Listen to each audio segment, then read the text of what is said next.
Welcome back, everyone! I am the MoeChicken, and this is more Castlevania Symphony of the Night Maria mode. And in the last episode, I talked about books a lot, we fought Alucard's clone, and it was super easy, and now we are on our way to the Long Library to see what will go on there.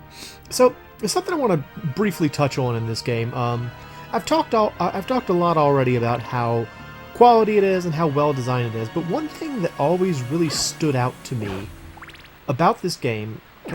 Wait, I can't use this? Hang on, wait, I can't use this? Why? I guess... Oh, that's right, I have to activate it, never mind. One of the things that really stood out to me about this game is how unique a lot of the environment stuff is. I'm actually going to go turn on the elevator. The outer wall is not very difficult to get through, so we'll just go take care of everything in the outer wall before we go to the library. But yeah, there's a lot of stuff in this game. I hate these guys.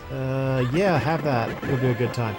There's a lot of stuff in this game which is unique to that environment, including things like monsters, like for example the Diplocephalus from before, or Amphisbaena, or I can't remember which one it is in the actual game in this game, but that's like only in one area of the castle.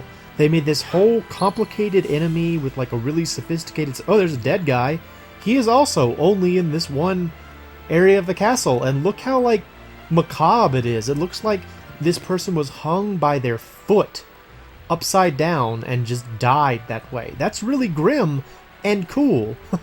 It's just a neat thing that's only in this one area. Yeah, so the Diplocephalus is unique to that one area. What's another enemy that's unique to the area they're found in? You could say the Salem Witch character. Well, no, they show up in multiple places. Never mind. What's another one that's unique? Oh, the flying zombies in the second castle, the reverse castle. They only show up in that one area, and they're also kind of a sophisticated enemy. I did it! There! That says elevator happened, I guess. Also, there's a... What is that down there? What's that down there? Wait a minute. It's just hanging out. What does it say? Oh, it's gone now. Okay, maybe it told me both in text, or like in like kanji and in kana. Oh no, never mind. That's the Medusa head. I'm smart. Sorry. Okay, so yes, there's just a lot of things that are unique and like little bits of scenery and stuff that are cool too. Like this elevator. Why is this elevator here? It doesn't really matter. It's not important, but it's here and it's cool, and we're gonna ride it. Here we go. And yeah, they didn't have to do that. There's no point to it. There's no reason for it to be there. It doesn't even save you that much time. But it's there, and it's cool, and I like it. And that's one of those things that makes this game quality. Now let's go on. On to the Long Library! Huzzah! Oh, so this place is a lot less interesting for Maria than it is for Alucard. Because for Alucard, this place is not only where the shop is, it's also where I think he gets like the bat power up, I think, is here, and there's all kinds of equipment that's here, and like he gets a relic here that allows him to read enemies' names, and like all kinds of cool stuff for him. And Maria has just about, it's just another area for her. She ain't got nothing interesting going on here. But whatever, such is the life of Maria Reynard. She has a lot of situations where there's not a whole lot going on. But we'll check them out anyway, because it's fun. I actually am really having fun going through this game and sort of playing as Maria. Because, I mentioned it before, I didn't really do that when I played the Sega Saturn version the first time. So like, I played this on emulator, I believe, and it was mostly just for Alucard's mode, because I wanted to... Let's see, can I do this with her? Let's see. Go up. Yeah, I can do it! Ha-ha! Ha-ha! Ha-ha! What now, old man? You cannot withstand the might of Maria's head as she plows into the bottom of your chair over and over again. Feel the wrath. I wonder if he'll actually drop anything. Like, so, if you don't know, you can do this with Alucard, and if you do it enough, he will eventually start to drop equipment.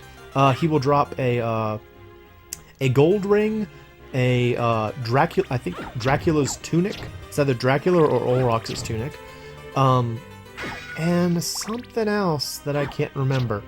But the thing that makes it difficult with Alucard is that oh no, it takes up magic with her. It's just, I guess, a lot less. I was gonna say Alucard, it actually expends some of its magic, and so you not only do you have to. This guy's he just like dodged several attacks. So good, that flea man, so good. Yeah, with Alucard, you gotta not only do you have to down up jump, which is it seems easy, but it's really easy to kind of get lost in it, so to speak. So you have to keep doing that, and you're expending up your magic, so it's very easy to kind of mess it up. And that's why you get rewards with him and not for her, I guess. Also, check these guys out. So, this is one of those things that I don't know a whole lot about.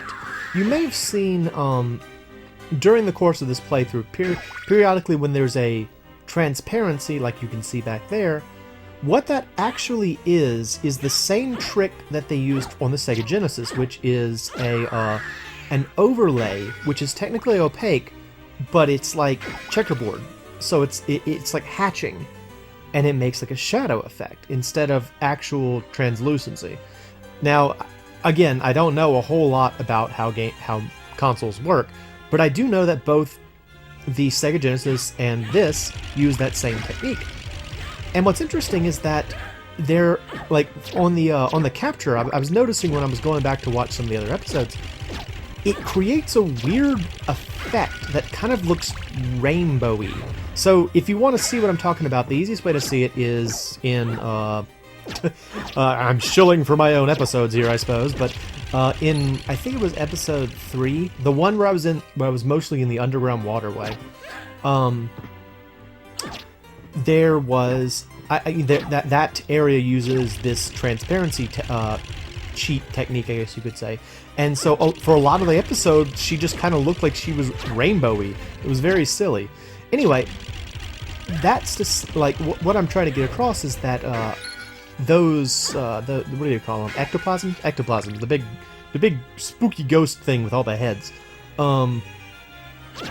Back there that we saw, they looked very different in this than they do in the PlayStation one. And I'm wondering if it's because of some sort of graphical limitation, because I've mentioned before the idea that a lot of the design differences between this and the PlayStation 1 are based around differences in the hardware. It's just sort of interesting. I don't know. Like, I think it's cool to see those little differences and realize that, you know, even though the Sega Saturn was a competitor to the Sony PlayStation, and actually a very successful competitor in Japan,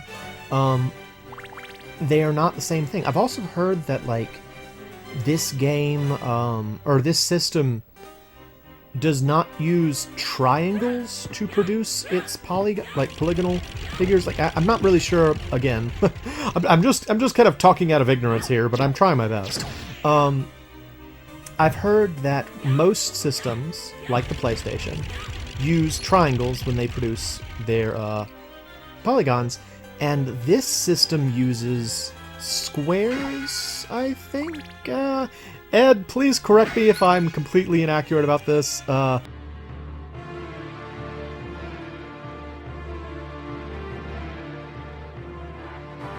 If I am slightly accurate, good for me. Oh, and look at this! Oh, we shouldn't have harassed him so much. Look, he won't even talk to us. Hey, old man. Hey, old man. Can I get things? Can I get things? I need to buy things. I need to buy things. Nope. Nope, he does not care that there's a girl in his desk doing a kicking dance. He doesn't care. He will stare at the wall until I go away because I bumped him with my head. By the way, that's not true. He actually just won't talk to her, but I choose to believe it's because I harassed him by bumping my head into his chair. Huzzah! It's a morality system. If you are immoral and you bump into the old man's chair, he will not sell you things. It's just like Konami Man. He will not fill up your energy because you hit him.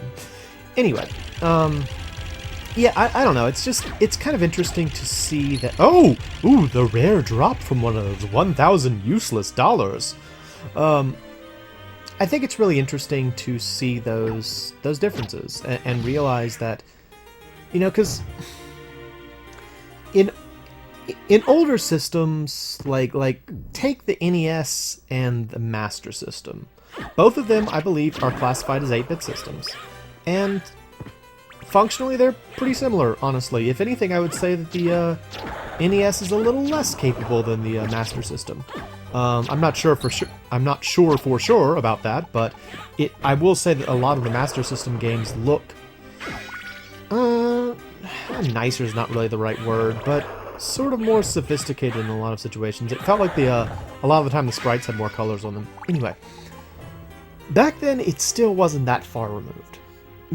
And at this point, you could also argue, these differences aren't too significant, you know, transparency thing, a bit of difference in terms of how you could render the monsters, but for the most part, this looks very much like the PlayStation iteration.